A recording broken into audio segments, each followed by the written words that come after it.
지난주에 이어서 나를 따르라 두 번째 시간입니다.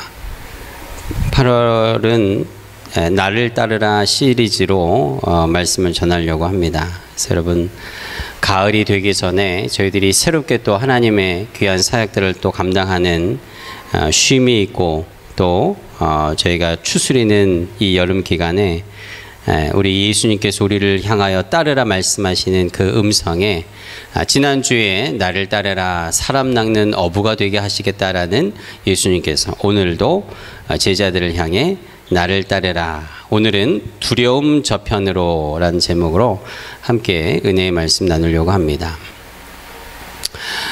성경에 나오는 여러 가지 폭풍에 대한 이야기를 들을 때 가장 먼저 생각나는 폭풍의 이름이 유라굴로라는 폭풍입니다.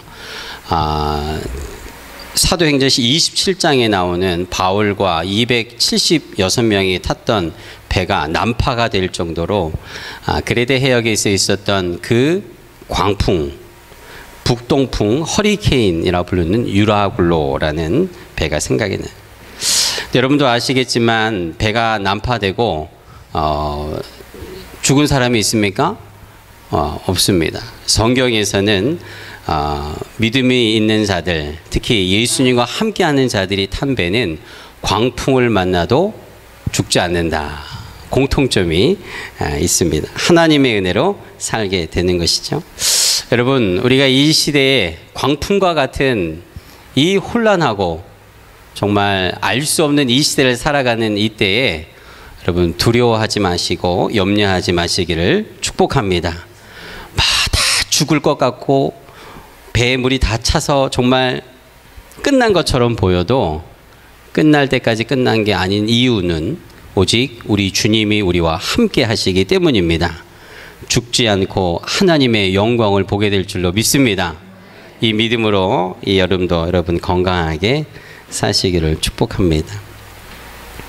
오늘 우리가 읽었던 마가복음 4장에도 여러분 잘 아시는 폭풍을 만나 배에 물이 가득하여 다 죽게 되었던 상황을 우리가 보게 됩니다.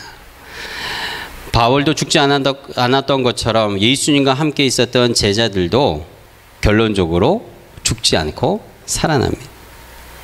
예수 믿고 구원받은 자들은 다 끝난 것 같고 죽은 것 같고 망한 것처럼 보여도 결국 그렇지 않다라는 사실을 우리는 압니다.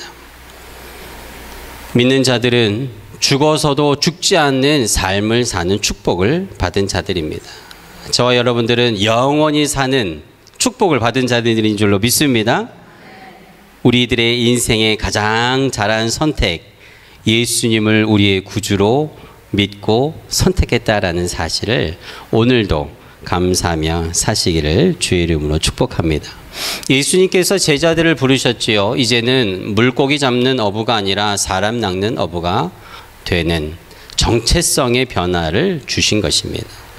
한마디로 하루아침에 우리의 삶을 죽음에서 영원의 삶으로 옮겨주신 예수님께서 오늘 두 번째로 제자들을 부르실 때 뭐라고 말씀하시냐면 나를 따르라, 우리 함께 가자, 저편으로 가자, 이렇게 말씀하시는. 이제는 새롭게 정체성을 부여받은 제자들, 예수 믿는 자들은 이제는 예수 믿고 꽃길만 열리겠구나, 이제는 복된 길만 열리겠구나 라고 생각을 했을지도 모릅니다. 그러나 예수님께서 제자들을 부르시고 가자고 한 그 길, 우리가 기대하고 바랬던 꽃길 아니라 두려움이 기다리고 있는, 공포가 기다리고 있는 그 길이었다라는 것입니다. 가장 어렵고 힘든 일, 두려운 일은 그 위험을 예상할 수 없을 때 일어납니다. 그래서 우리는 보험이라는 것을 들어놓고 살아갑니다. 그래도 우리는 늘 두렵습니다. 여러분, 운전을 하시다가도 사실 아무 일이 없고 안전하게 운전하지만 언제든지 어느 때든지 사고는 일어날 수 있는 게 우리의 삶의 현실인 것입니다. 우리 아이들이 어릴 때, 지금도 어리지만 아빠와 함께 놀이공원에 가자고 합니다. 여기 가까운 원더랜드 이런 데를 가면은 여러분 고속도로 타고 가면서도 보셨지만은 그 높이 올라가서 떨어지는 게 뭐가 그렇게 재미있는지 아이들은 그것을 그렇게 타고 싶어 합니다. 저는 돈을 주고 타라 그래도 타고 싶지 않은 게 그런 놀이기구입니다. 얼마나 무서운지 모릅니다. 하루는 속는셈 치고 정말 이 어린 아이들도 탈 수 있는 놀이기구를 한번 탔다가 심장이 떨어질 뻔했습니다. 갑자기 가다가 이쪽으로 가고 이쪽으로 갔다 저쪽으로 가고 높이도 20m, 30m 인간이 가장 두려움에 공포를 느낄 수 있는 그 높이에서 놀이기구를 탈 때 얼마나 무서운지 몰라요. 이것보다도 더 높이 올라가서 90도로 떨어지는 그런 놀이기구들을 볼 때마다 참 같은 인간이 맞나 이런 생각이 들 정도입니다. 그것을 공포를 즐기는 것입니다. 그 스릴을 즐기는 것이겠죠. 그런데 이거는 예상되는 두려움입니다. 이렇게 좀 올라갔다가 이제는 떨어지겠지. 보아서도 알고 시간적으로도 알고 모든 환경적으로도 경험했기 때문에 예상되는 스릴과 공포와 두려움은 그 두려움, 공포라고 이야기할 수가 없는 것입니다. 정말 무섭고 두려운 것은 알 수 없는 불규칙한 공포와 두려움이 찾아일 때인 것입니다. 오늘 예수님과 제자들이 바로 이 두려움과 공포 앞에 있다라는 사실이에요. 오늘 우리가 읽었던 말씀의 배경은 이렇습니다. 예수님께서는 이날도 자신들을 찾아온 무리들 앞에서 복음을 증거하십니다. 너무나 많은 무리들이 몰려왔기 때문에 배에 올라타셨습니다. 그리고 그 배를 땅에서 조금 떨어뜨린 다음에 많은 대중들을 향해서 복음을 전하신 거예요. 어느덧 해가 뉘어져가고 저녁 무렵이 됐습니다. 예수님은 배에 탄 그대로 사람들을 돌려보내고 제자들에게 말씀하십니다. 이제는 저편으로 건너가자. 저편은 무리를 좀 떠나 있는, 또 쉴 수 있는, 조금 안식을 취할 수 있는 곳일 것입니다. 이제는 해도 지고 오늘 사역을 마쳤기 때문에 이제는 좀 마음을 편안하게 놀 수 있는 곳으로 가자, 예수님이 말씀하셨을 거예요. 예수님의 탄배뿐만 아니라 함께 있던 다른 배들도 쉬기 위해서, 안식을 누리기 위해 예수님을 따라갔어요. 그런데 얼마쯤 갔을까요? 갑자기 광풍이 불기 시작합니다. 말 그대로 미칠 광자의 바람이 미쳤습니다. 갈릴리 바다는 대체적으로 고요하다라 그래요. 그런데 한번 무서운 풍랑이 일어나게 되면 그 바다에 허리케인이 일어난다라 그럽니다. 갈릴리 바다가 전체가 53km이고 남북이 21km이고 동서가 13km밖에 되지 않아서 이 편에서 저편 끝이 보이는 그렇게 크지 않은 호수입니다. 그런데 이 호수의 수면이 지중해보다도 200m가 낮기 때문에 그 낙차 때문에 북쪽에 있는 헤르몬산 그 2800m 높은 곳에 찬바람이 200m 낮은 지면보다 더 낮은 그 호수에 따뜻한 바람으로 이어지는 그 길이 잘못 만나게 되면 이렇게 광풍이 일어나게 되는 것입니다. 오늘 우리가 읽었던 그 말씀 헬라어에는 이렇게 써 있습니다. 제가 옆에 가지고 왔는데요. 카이 키네타이 라일렙스 메갈레 아네무. 여러분 여기서 어려운 말들은 여러분 다 기억하실 필요가 없고 메갈레라는 말을 보시면 알겠습니다. 이 메갈레라는 말이 영어로 메가라는 뜻이에요. 아네무, 라일랍스라는 것은 미쳤다라는 것입니다. 사탄을 주로 부를 때 이 라일랍스를 쓰고 아네무는 바람이라는 뜻이에요. 그 무슨 말입니까? 메가, 엄청나게 큰, 당시 예수님 당시에는 이 메갈레보다 더 큰 단위가 없었어요. 이게 가장 큰 단위입니다. 가장 큰 바람일 뿐만 아니라 라일랍스라는 말, 사탄이라는 말, 미쳤다라는 말이 붙인 이 말 무엇을 의미하겠습니까? 이것을 만난, 이 바람을 만난 사람은, 배는 죽지 않고는 생존할 수 없다라는 것을 이야기하는 것입니다.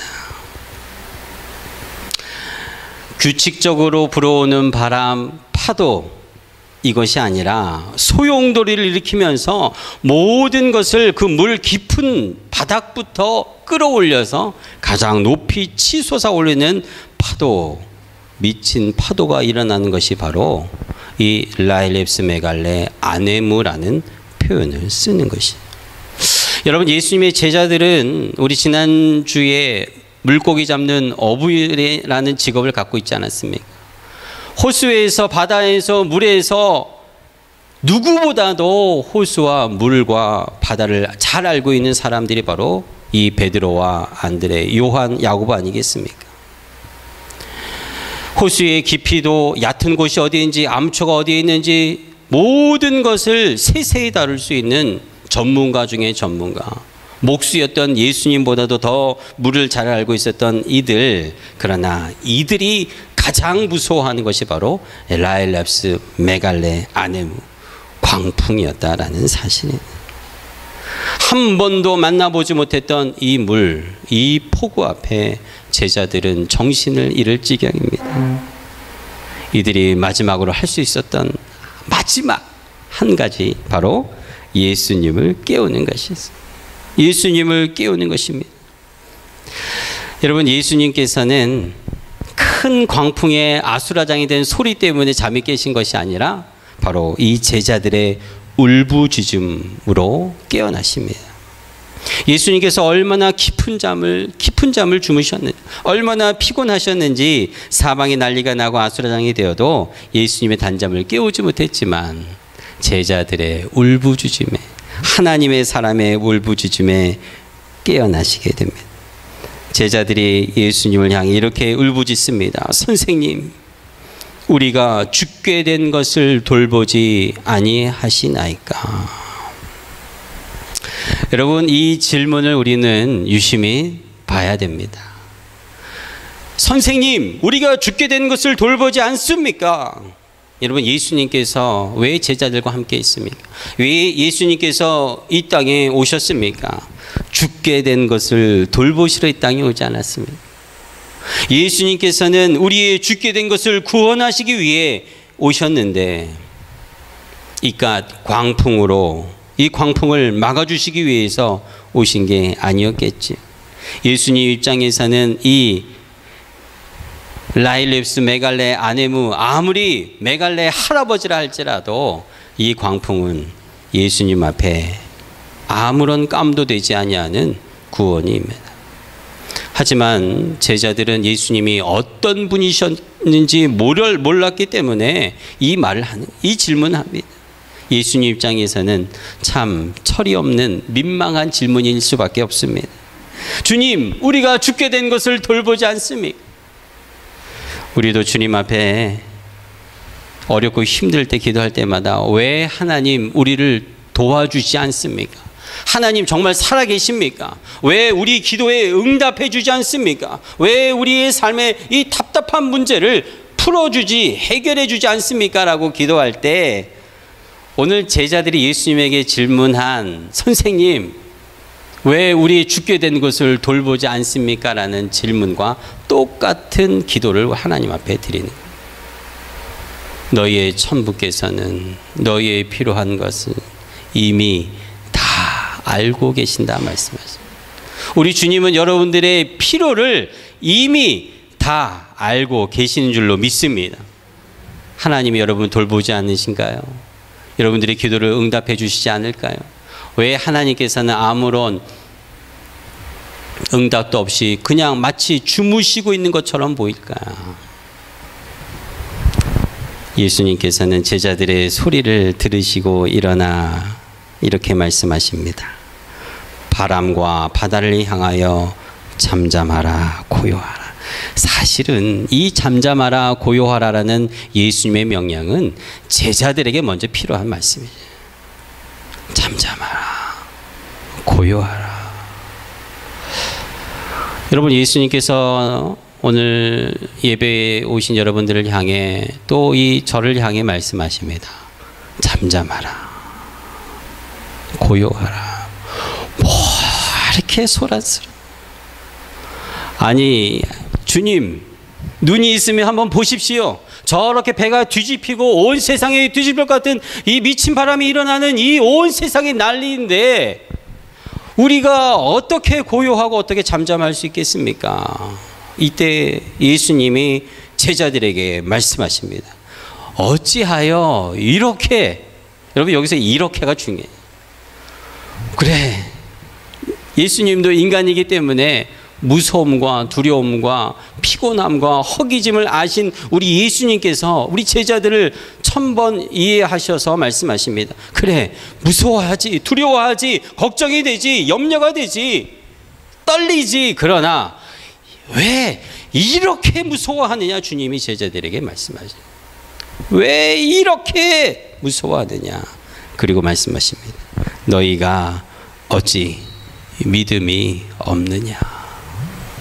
너희가 어찌 믿음이 없느냐.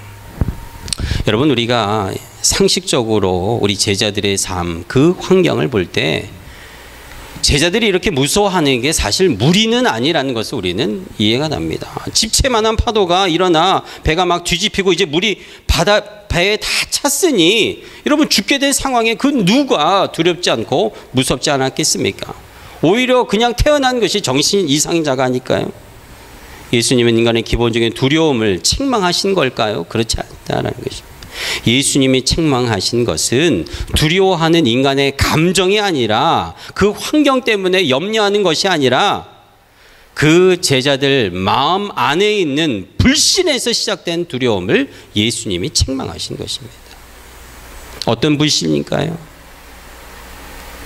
선생님, 구주라고 고백하며 내가 너를 사람 낚는 어부라 불러주신 그 예수님, 함께 있었던 그 예수님에 대한 불신에서 시작된 두려움, 그것을 예수님이 책망하신 것이에요.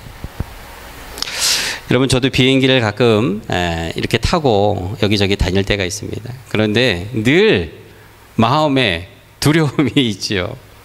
비행기가 떨어질 수 있기 때문에 그렇습니다.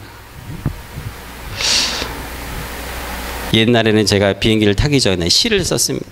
비행기를 타는 것은 이 세상을 떠나보내는 것이다. 연습하는 것이다. 우리가 언제 이 땅에서 발을 뗄 때가 있겠습니까? 비행기를 탈 때마다 발을 떼보는 훈련, 이제는 이 세상을 떠나가는 그 훈련을 비행기를 탈 때마다 하는 것이라고 마음에 자족하면서 위안을 주면서 시를 썼던 적도 있었어요. 제가 어느 한 기사를 봤습니다. 그리고 영상을 봤어요. 비행기가 가다 보면은 항상 난기를 만나게 되죠. 태평양 상공을 지나가는데 아주 심한 난기를 만났어요. 대부분의 난기류는 이 정도로 난기를 만납니다. 그런데 그 영상에 나온 난기류는 번쩍하면서 식사를 나르는 카트가 점프를 해가지고 그 안에 있는 음식이 복도로 다 쏟아지고 물이 쏟아지고 위에서는 산소 마스가 떨어지는 그런 난기류를 여러분 만나기는 쉽지 않지만 실제로 그런 일들이 많이 있죠. 그 영상에 그런 일이 일어났어요. 온통 갑자기 평안했던 그 비행기 안이 아수라장이 됐습니다. 사람들은 소리를 지르고 그 안에 있는 승무원들도 당황해서 복도를 기어가고 있는 그 상황에 사람들은 기도를 하고 회개를 하고, 예수 믿지 않는 사람들도 어디서 주기도문을 찾아가지고 그것을 읽기 시작하는 그 급박하고 두려움과 공포가 가득한 그 순간에 옆에 앉아있던 작은 어린 소녀아이가 이어폰에 음악을 들으면서 그 음악을 즐기며 비행기를 타고 가고 있는 그 모습에 옆에 있던 아주머니가 묻습니다. 얘야, 너는 이 상황이 하나도 무섭지 않니? 그때 이 어린아이가 이어폰을 귀에서 뽑더니 이렇게 얘기해요. 저도 무서워요, 아줌마. 그런데 아줌마 괜찮아요. 왜냐하면 이 비행기를 운전하는 기장이 바로 제 아빠예요.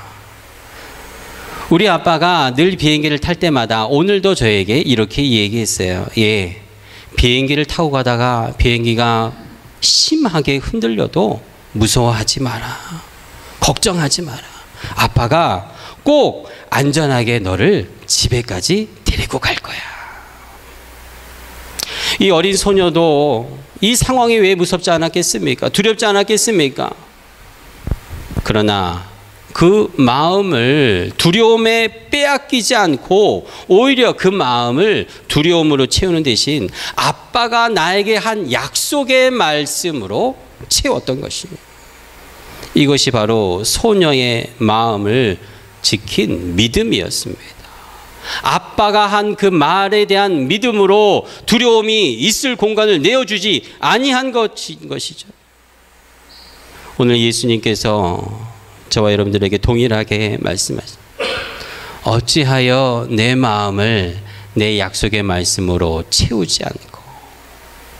예수님께서 제자들에게 날이 저물어 얘들아 저편으로 건너가자라고 말씀하신 것은 내가 너희를 저편으로 데려가겠다 말씀하신 약속이었던 것이에요. 그 과정에, 그 시간에, 그 도중에 어떠한 미친 바람을 만난다 할지라도, 미친 사람을 만난다 할지라도 두려워하지 말고, 두려움과 공포에 내 마음을 빼앗기지 말고 내 마음을 믿음으로, 말씀으로 채울 것을 예수님께서 말씀하신 것입니다. 너희들이 어찌 아버지가 없는 자식처럼 돌봐줄 자가 없는 것처럼 벌벌 떨면서 아무것도 하지 못하는 제자들을 보시고 죽게 된 우리를 어찌 돌보지 않습니까? 라고 절규하는 제자들을 예수님은 바라보시고 그 마음에 민망하신 것이에요. 문제는 이것입니다. 우리는 우리에게 계신 하나님 아버지가 계신데도 안 계신 것처럼 우리는 문제 앞에, 두려운 환경 앞에 염려하고 걱정하고, 지금 나와 분명히 함께 계신데도 광풍이 외부에서는 일어난다 할지라도 그 배 안에 예수님이 함께 계신데도 불구하고 마치 안 계신 것처럼 행동하는 제자들을 민망히 여기셨던 것처럼 우리의 삶에 하나님이 나와 함께 하시고 약속의 말씀을 이렇게도 많이 주셨는데도 불구하고 우리는 이 말씀의 약속을 마음에 품기보다는 두려움이, 공포가, 걱정과 염려가 우리 마음에 엄습해 올 때 우리는 함께 계신 주님을 무시하게 되는 것입니다. 함께 계시고 도와주시는 주님이 아무것도 하지 않는 것처럼 여겨 주님을 마치 책망하듯 질문하는 것입니다. 어찌하여 우리를 도와주지 않습니까? 사랑하는 성도 여러분, 우리가 신앙생활을 하고 하나님을 따른다라는 것은 예수 그리스도를 우리 마음에 인정하는 것입니다. 하나님이 살아계심을 인정하는 것입니다. 성령 하나님께서 오늘도 나와 함께 하시고 역사하실 것을 내 마음에, 내 심령에 믿고 인정하는 것입니다. 인정하는 것은 내 말로만이 아니라 우리의 삶으로 보여줄 때 그때 두려움이 내어 쫓겨가는 것입니다. 하나님을 사랑한다면 그 사랑으로 두려움이 있을 공간이 없게 되는 것이. 요한일서 4장 18절입니다. 사랑 안에 두려움이 없고 온전한 사랑이 두려움을 내어 쫓나니. 말씀을 좀 넘겨주세요. 두려움에는 형벌이 있습니다. 두려워하는 자는 사랑 안에서 온전히 이루지 못하였느니라. 사랑 안에 두려움이 없고 온전한 사랑이 두려움을 내어 쫓나니 두려움에는 형벌이 있습니다. 두려워하는 자는 사랑 안에서 온전히 이루지 못하였느니라. 사랑하는 성도 여러분, 기억하십시오. 예수님께서 우리를 따라오라 말씀하실 때 그 길이 꽃길은 아니어도 예수님과 함께 있어도 환난이 있다라는 사실은 우리는 인정해야 합니다. 두려워할 만한 상황은 항상 있다라는 것을 우리는 인정하고 예상해야 합니다. 그러나 예수를 인정하고 깊이 사랑한다면 어떠한 환경이 우리에게 온다 할지라도 두려움은 내어 쫓기게 될 것을 믿는 여러분 되시기를 축복합니다. 미드라시라는 책이 있습니다. 미드라시라는 책은 유대인들이 성경을 이해하기 위해서 참조하는 책인데 아주 두꺼운 책이에요. 어려운 책입니다. 이 책에 보면 이런 말이 있습니다.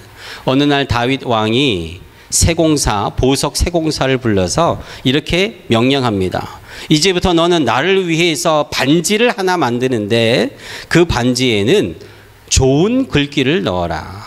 그런데 그 글귀는 내가 기쁨을 참지 못할 때도 조절할 수 있어야 하고 또 그 글귀는 내가 깊은 좌절과 절망에 빠졌을 때도 이겨낼 수 있는 말이어야 한다. 이 세공사가 고민에 빠졌습니다. 너무 좋을 때도 너무 기뻐하지 않도록, 너무 실망할 때도 너무 실망하지 않도록 하기 위한 글귀를 반지에 넣어야 하는데 고민이죠. 좋은 아이디어가 생각나지 않았습니다.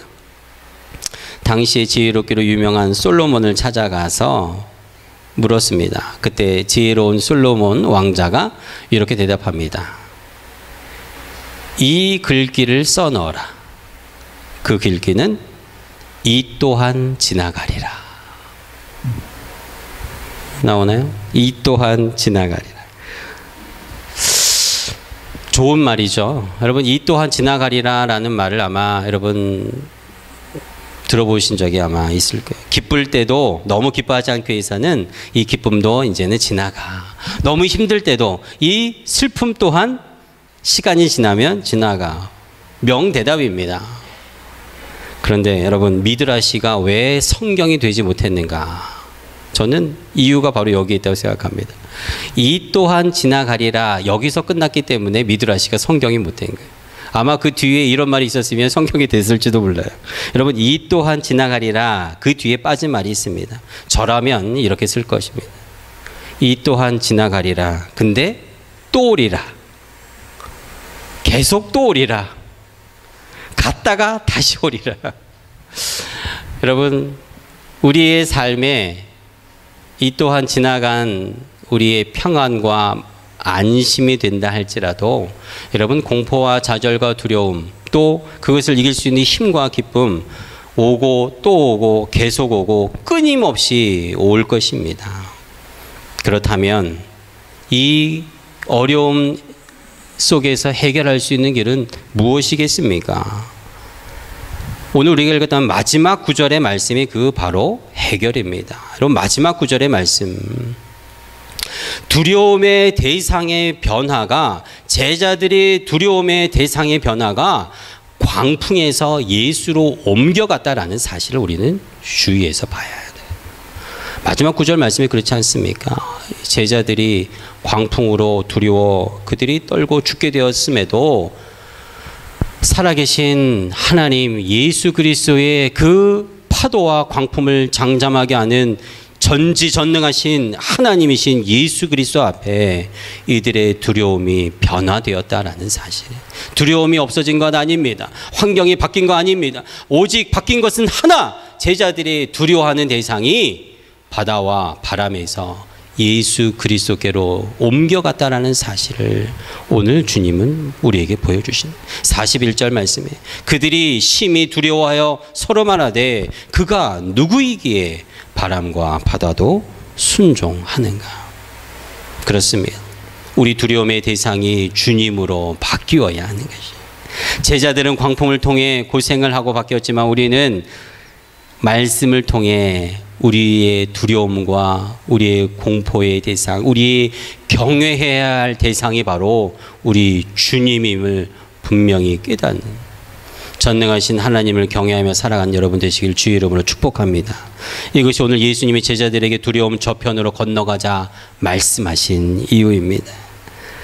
광풍을 통하여 제자들에게 가르쳐 주시는, 이제 너희가 살면서 사람 낚는 어부가 되기 위하여 나를 따라오기 위하여는 너희들의 앞길에 수도 없이 오고 또 오게 될 두려움과 공포와 염려와 이 모든 너희들의 환경을 속에서 약속의 말씀을 붙들고 두려움의 대상은 오직 하나님 한 분밖에 없음을 믿고 나아갈 때 너희들은 이 세상을 이기는 예수 그리스도의 군사들이 될 것을 제자들에게, 오늘 저희들에게 약속해 주신 줄로 믿습니다.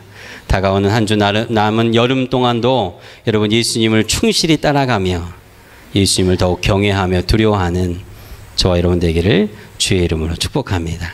함께 자리에서 일어나서 찬양하기를 원합니다.